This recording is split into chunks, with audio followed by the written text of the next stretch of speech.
भाइयों बहनों और हमारी आशा दोहरे जी हमारी उम्मीदवार। सबसे पहले मैं आपको धन्यवाद देना चाहता हूं कि आप यहां आए, आपने कांग्रेस का सम्मान बढ़ाया। इतनी देर से आप बैठे हैं, आप सबका बहुत बहुत धन्यवाद।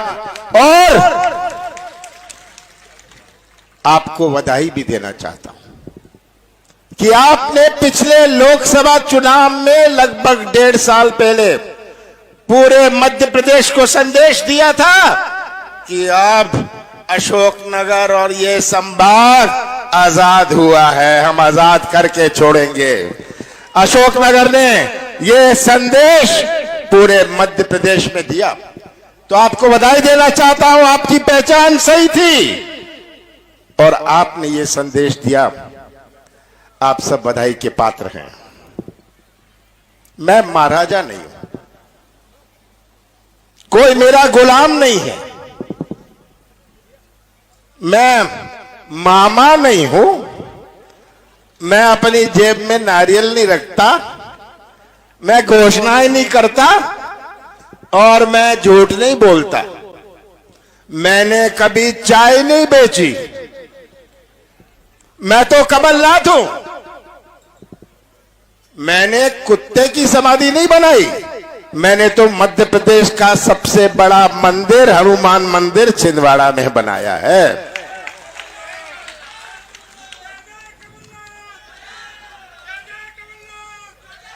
आपने जो संदेश दिया था, यह संदेश था कि कांग्रेस महल में नहीं जाती, आना होता है तो महल कांग्रेस में आती है। सही बात है।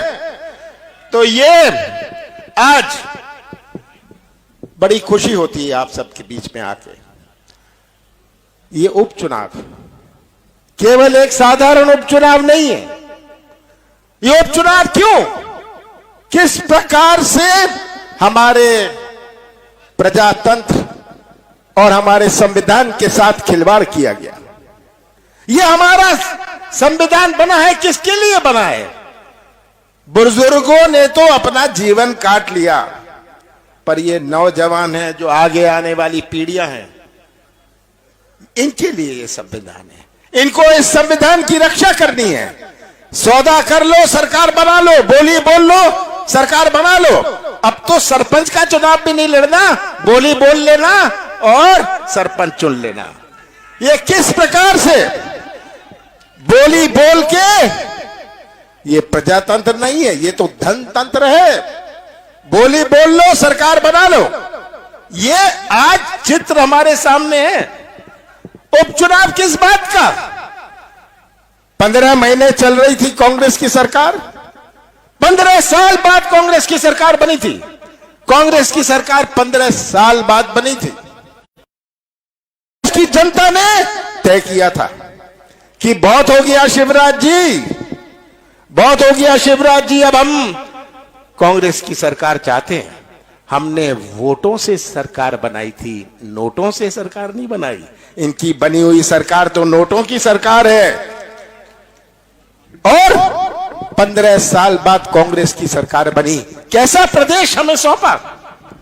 ऐसा प्रदेश सौंपा हमें जहां किसानों की आत्महत्या में मध्य प्रदेश नंबर 1, बेरोजगारी में नंबर 1, भ्रष्टाचार में नंबर 1, महिलाओं की अत्याचार पर नंबर 1।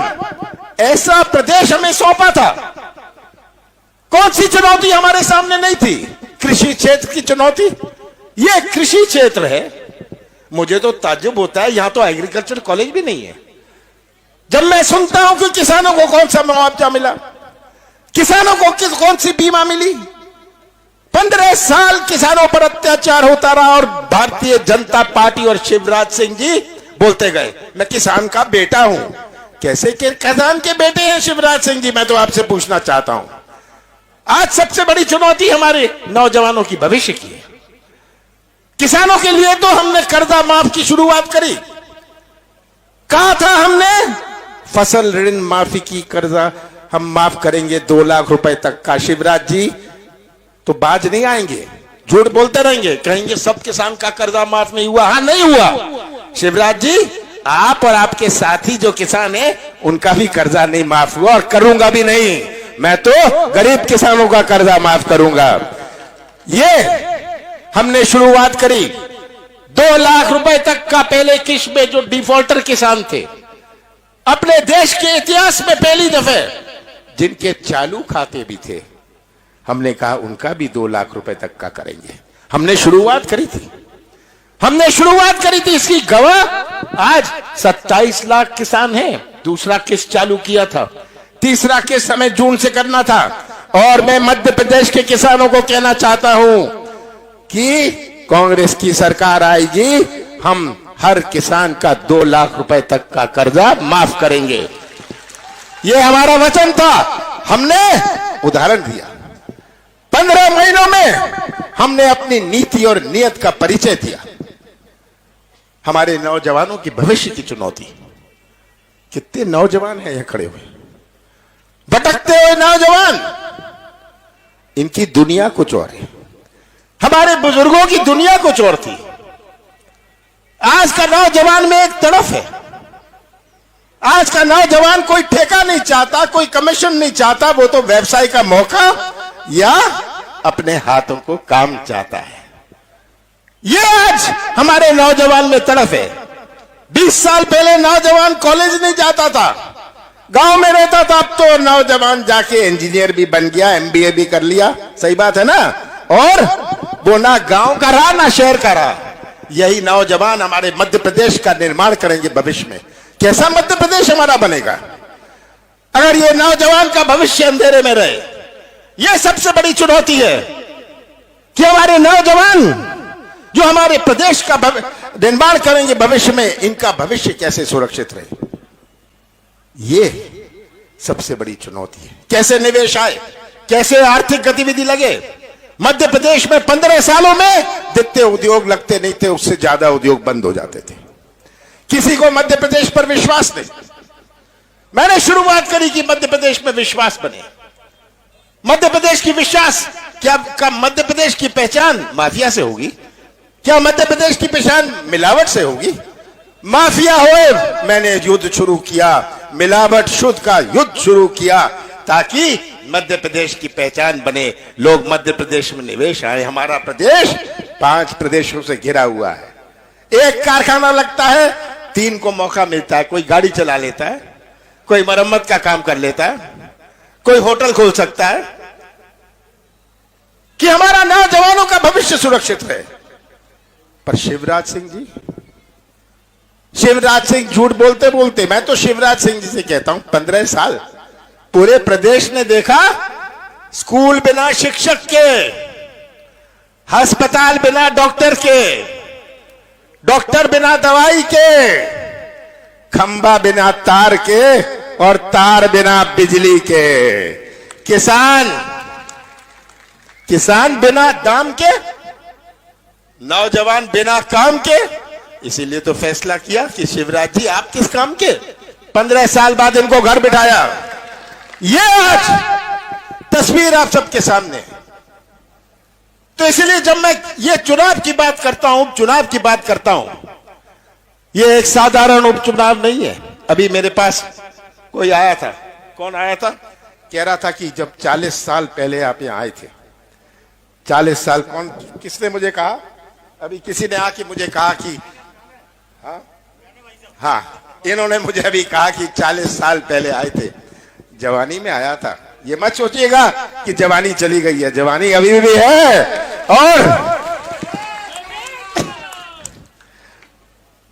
और मैं देखता हूं कि क्या विकास हुआ है, या कितने कन्या महाविद्यालय बने। मैं देखता हूं यहां क्या एग्रीकल्चर, कृषि, क्या विश्वविद्यालय, यूनिवर्सिटी बनी। किस प्रकार ये पूरा क्षेत्र उपेक्षित रहा है, किस प्रकार आप गुलाम रहे। इस गुलामी में 1 पीढ़ी 2 पीढ़ी ने तो अपना जीवन काट लिया। आगे आने वाली पीढ़ी गुलामी में अपना जीवन नहीं काटेगी। और आज तक तो मुझे डग्गी राजा कह रहे हैं ये तहसील ही नहीं बन पाई।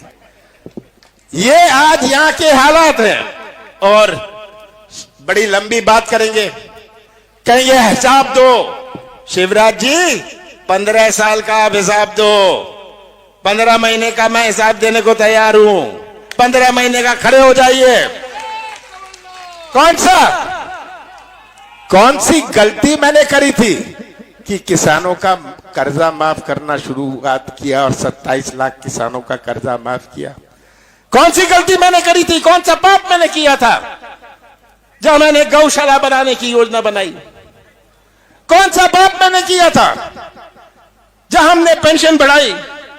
कौन सा पाप मैंने किया था जब मैंने माफिया के खिलाफ लड़ाई छेड़ी थी? कौन सा गुनाह मैंने किया था जब मैंने कहा था ये शुद्ध का युद्ध हमारा रहेगा? हमारे दूध के किसानों का दूध का भाव क्या गया था? कौन सा पाप मैंने किया था? बिजली 100 यूनिट 100 रुपए, सही है? कौन सा गुनाह मैंने किया था? किसानों को बिजली आदि करी, कौन सी गलती मैंने करी थी? शिवराज जी खड़े हो जाइए, 15 साल का हिसाब दे दीजिए। कितनी घोषणाएं करी आपने यहां आके, कितने नारियल फोड़े? जब मैं कहता हूं कि आप तो नारियल लेके अपनी जेब में घूमते हैं, उनके पेट में दर्द हो जाता है, क्योंकि ये सच्चाई है। घोषणाएं करते करते क्या ये घोषणाओं से हमारा विकास बनेगा? क्या ये घोषणाओं से? ये बहुत आसान राजनीति है, कुछ भी बोल लो, कुछ भी कह लो, गुमराह की बात कर लो, गुमराह कर लो, कुछ नहीं होगा। राष्ट्रवाद की बात करनी शुरू कर देंगे, पाकिस्तान की बात करनी शुरू कर देंगे। ये सब बात शिवराज जी आप तो हिसाब दीजिए, इस जनता को, इन नौजवानों का हिसाब दीजिए, इनके भविष्य का क्या होगा, इन किसानों को आप हिसाब दीजिए। ये आज प्रश्न हमारे सामने है और आपको ये तय करना है। ये 15 साल की लूट की आपने व्यवस्था बनाई थी, ये व्यवस्था को समाप्त करने की मैं शुरुआत कर रहा था। और मैं तो निवेदन करूंगा आपसे, ये ऐसा चुनाव है कि आप जाति मत देखिएगा, धर्म मत देखिएगा, कुछ मत देखिएगा, भविष्य देखिएगा। और याद रखिएगा 10 दिन बचे हैं, 10 दिन बचे हैं। 10 दिन बाद ये तंबू नहीं रहेगा, ये पोस्टर और बैनर नहीं रहेंगे, ये लाउड स्पीकर नहीं रहेगा। उसके बाद क्या हम सड़कों में रहेंगे? उसके बाद हमारा भविष्य कहां जाएगा? याद रखिएगा, ये झंडे उतर जाएंगे, ये माइक उतर जाएगा। आज हमें इस जिले के विकास का एक नया इतिहास बनाना है। मैं आज आपसे वोट नहीं मांगने आया, वोट तो मांग रहा हूं, पर साथ साथ एक रिश्ता जोड़ने आया हूं। और एक रिश्ता जोड़ने आया हूं, ये हमारा रिश्ता हमेशा का बना रहेगा। और हम मिलकर हमारी आशा दोहरे जी हैं, समाज सेविका हैं, बड़े सोच समझ के हमने इनको अपना उम्मीदवार बनाया है। ये तो करेंगी आपकी सेवा, मुझे कोई शक नहीं है, ये करेंगी आपकी सेवा। पर याद रखिएगा कि कमलनाथ भी आपके साथ जुड़कर रहेगा। और इतना ही मैं कह सकता हूं कि हम मध्य प्रदेश का भविष्य सुरक्षित रखें। हमारे मंगावली के भी प्रत्याशी यहां आए हुए हैं, कन्हैया लाल जी आपके पड़ोसी हैं। ये मैं तो मंगावली जाऊंगा तो इसीलिए बारे में मैंने नहीं कहा, पर ये भी एक समाज सेवक है। ये क्या आपको राजनीतिक लगते हैं? क्या आपको नेता लगते हैं या समाज सेवक लगते हैं? ये समाज सेवक है, ये भी सेवा करेंगे आपकी। और मुझे पूरा विश्वास है आप सब जहां उपस्थित हैं, अगर आपने अपनी कमर ठान ली, तस्वीर देख लीजिएगा, कमलनाथ का साथ मत देना, कांग्रेस का साथ मत देना, सच्चाई का साथ देना। सच्चाई का साथ देंगे तो हमारा भविष्य सुरक्षित रहेगा, हमारे नौजवानों का भविष्य सुरक्षित रहेगा। और आपने अगर अपनी कमर ठान ली, कोई शक नहीं कि 10 तारीख के बाद कांग्रेस का झंडा मध्य प्रदेश की विधानसभा में लहराएगा। आप सबका बहुत बहुत धन्यवाद। इसके बाद जो कांग्रेस में निशंक भाई जो कांग्रेस में शामिल होने चाहते हैं उनको ऊपर ले आए। कमल मैं नारे लगवाऊंगा, कमलनाथ जी संघर्ष करो, कमलनाथ जी संघर्ष करो, नारे लगाओ, हम तुम्हारे साथ हैं, जोर से लगाओ, कमलनाथ जी संघर्ष करो, कमलनाथ जी संघर्ष करो।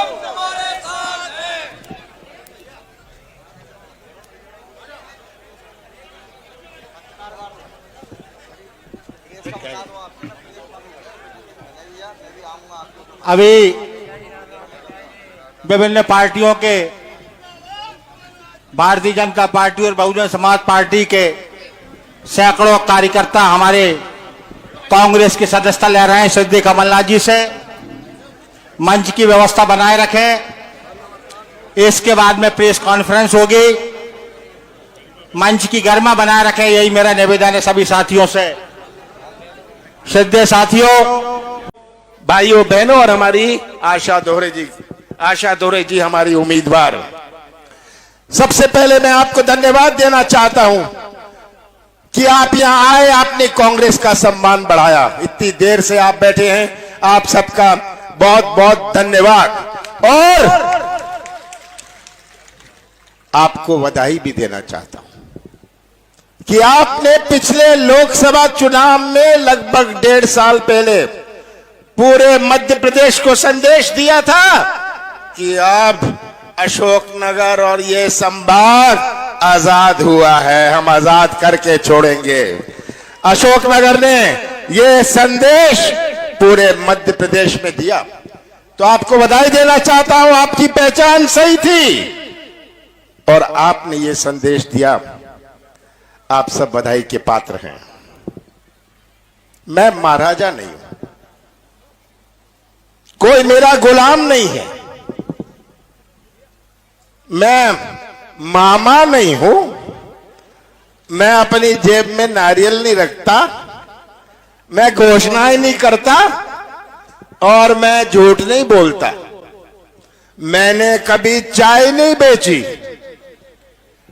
मैं तो कमलनाथ हूं, मैंने कुत्ते की समाधि नहीं बनाई, मैंने तो मध्य प्रदेश का सबसे बड़ा मंदिर हनुमान मंदिर छिंदवाड़ा में बनाया है।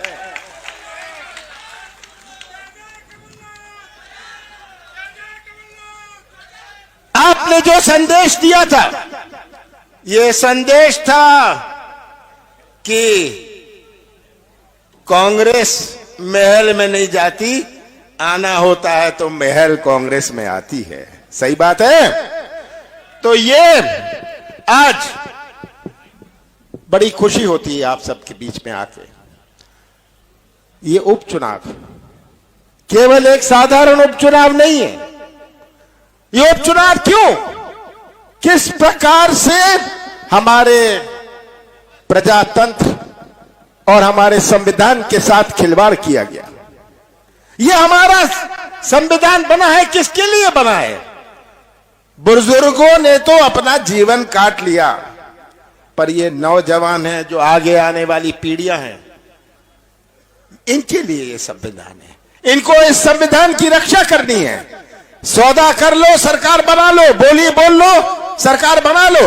अब तो सरपंच का चुनाव भी नहीं लड़ना, बोली बोल लेना और सरपंच चुन लेना।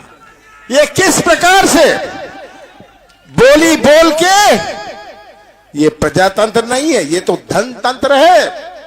बोली बोल लो, सरकार बना लो, ये आज चित्र हमारे सामने है। उपचुनाव किस बात का? 15 महीने चल रही थी कांग्रेस की सरकार, 15 साल बाद कांग्रेस की सरकार बनी थी। कांग्रेस की सरकार 15 साल बाद बनी थी। उसकी जनता ने तय किया था कि बहुत हो गया शिवराज जी, बहुत हो गया शिवराज जी, अब हम कांग्रेस की सरकार चाहते हैं।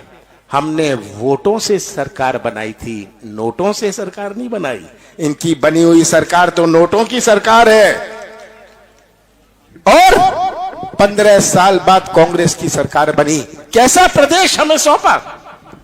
ऐसा प्रदेश सौंपा हमें जहां किसानों की आत्महत्या में मध्य प्रदेश नंबर 1, बेरोजगारी में नंबर 1, भ्रष्टाचार में नंबर 1, महिलाओं की अत्याचार पर नंबर 1, ऐसा प्रदेश हमें सौंपा था। कौन सी चुनौती हमारे सामने नहीं थी? कृषि क्षेत्र की चुनौती। यह कृषि क्षेत्र है, मुझे तो ताज्जुब होता है, यहां तो एग्रीकल्चर कॉलेज भी नहीं है।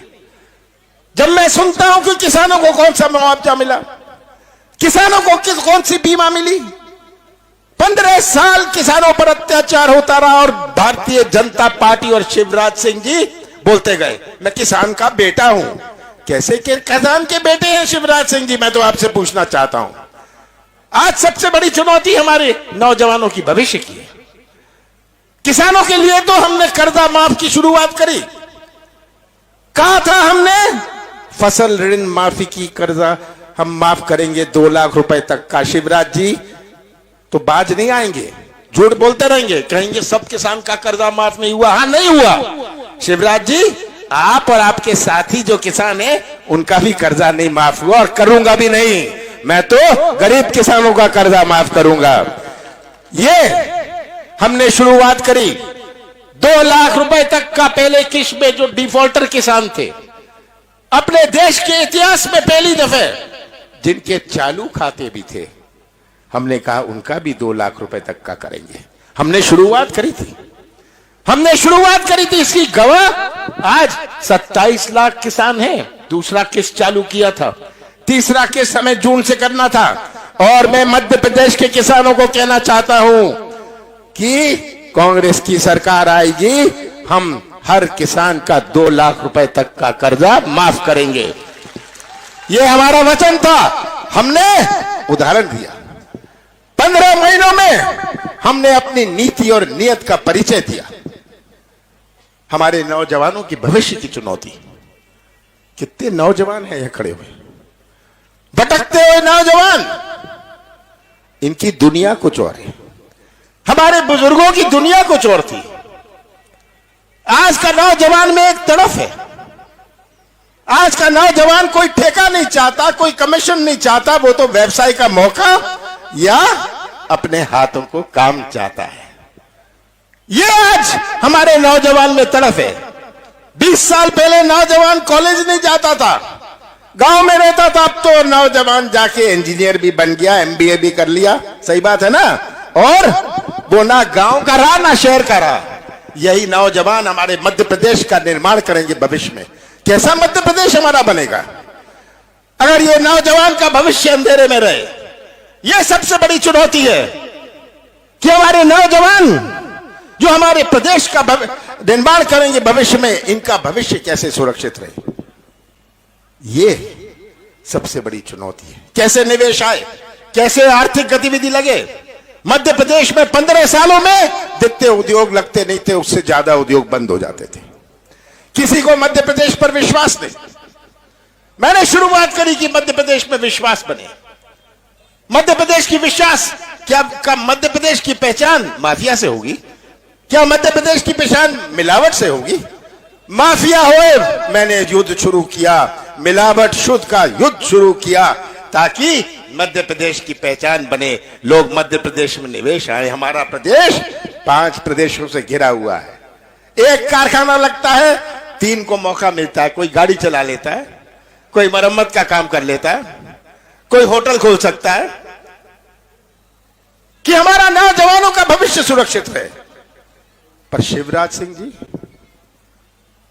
सिंह झूठ बोलते बोलते, मैं तो शिवराज सिंह जी से कहता हूं, 15 साल पूरे प्रदेश ने देखा स्कूल बिना शिक्षक के, अस्पताल बिना डॉक्टर के, डॉक्टर बिना दवाई के, खंबा बिना तार के और तार बिना बिजली के, किसान बिना दाम के, नौजवान बिना काम के। इसीलिए तो फैसला किया कि शिवराज जी आप किस काम के। 15 साल बाद इनको घर बिठाया। ये आज तस्वीर आप सबके सामने। तो इसलिए जब मैं ये चुनाव की बात करता हूं, ये एक साधारण उपचुनाव नहीं है। अभी मेरे पास कोई आया था, कौन आया था, कह रहा था कि जब 40 साल पहले आप यहां आए थे, 40 साल कौन, किसने मुझे कहा, अभी किसी ने आके मुझे कहा कि हाँ, इन्होंने मुझे अभी कहा कि 40 साल पहले आए थे, जवानी में आया था। ये मत सोचिएगा कि जवानी चली गई है, जवानी अभी भी है।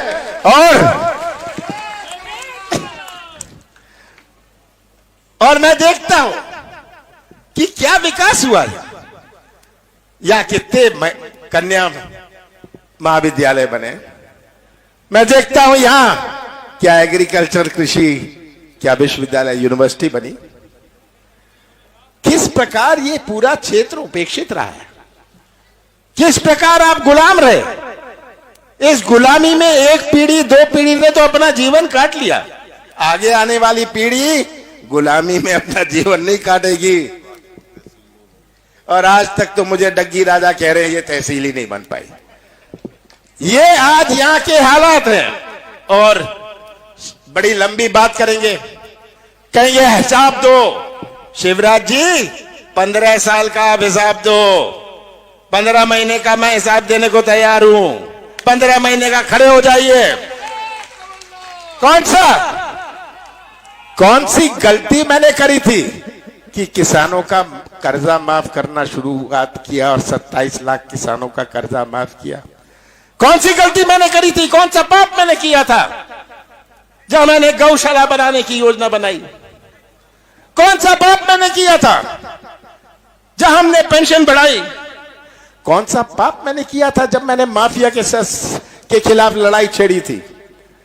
कौन सा गुनाह मैंने किया था जब मैंने कहा था ये शुद्ध का युद्ध हमारा रहेगा। हमारे दूध के किसानों का दूध का भाव क्या गया था। कौन सा पाप मैंने किया था। बिजली 100 यूनिट 100 रुपए, सही है। कौन सा गुनाह मैंने किया था। किसानों को बिजली आदि करी, कौन सी गलती मैंने करी थी। शिवराज जी खड़े हो जाइए, 15 साल का हिसाब दे दीजिए। कितनी घोषणाएं करी आपने यहां आके, कितने नारियल फोड़े। जब मैं कहता हूं कि आप तो नारियल लेके अपनी जेब में घूमते हैं, उनके पेट में दर्द हो जाता है, क्योंकि ये सच्चाई है। घोषणाएं करते करते क्या ये घोषणाओं से हमारा विकास बनेगा। क्या ये घोषणाओं से, ये बहुत आसान राजनीति है, कुछ भी बोल लो, कुछ भी कह लो, गुमराह की बात कर लो, गुमराह कर लो, कुछ नहीं होगा। राष्ट्रवाद की बात करनी शुरू कर देंगे, पाकिस्तान की बात करनी शुरू कर देंगे। ये सब बात शिवराज जी आप तो हिसाब दीजिए, इस जनता को, इन नौजवानों का हिसाब दीजिए, इनके भविष्य का क्या होगा। इन किसानों को आप हिसाब दीजिए। ये आज प्रश्न हमारे सामने है और आपको ये तय करना है। ये 15 साल की लूट की आपने व्यवस्था बनाई थी, ये व्यवस्था को समाप्त करने की मैं शुरुआत कर रहा था। और मैं तो निवेदन करूंगा आपसे, ये ऐसा चुनाव है कि आप जाति मत देखिएगा, धर्म मत देखिएगा, कुछ मत देखिएगा, भविष्य देखिएगा। और याद रखिएगा 10 दिन बचे हैं, 10 दिन बचे हैं। 10 दिन बाद ये तंबू नहीं रहेगा, ये पोस्टर और बैनर नहीं रहेंगे, ये लाउड स्पीकर नहीं रहेगा। उसके बाद क्या हम सड़कों में रहेंगे। उसके बाद हमारा भविष्य कहां जाएगा। याद रखिएगा, ये झंडे उतर जाएंगे, ये माइक उतर जाएगा। आज हमें इस जिले के विकास का एक नया इतिहास बनाना है। मैं आज आपसे वोट नहीं मांगने आया, वोट तो मांग रहा हूं, पर साथ साथ एक रिश्ता जोड़ने आया हूं। और एक रिश्ता जोड़ने आया हूं, ये हमारा रिश्ता हमेशा का बना रहेगा। और हम मिलकर हमारी आशा दोहरे जी हैं, समाज सेविका है। बड़े सोच समझ के हमने इनको अपना उम्मीदवार बनाया है। ये तो करेंगी आपकी सेवा, मुझे कोई शक नहीं है, ये करेंगी आपकी सेवा। पर याद रखिएगा कि कमलनाथ भी आपके साथ जुड़कर रहेगा। और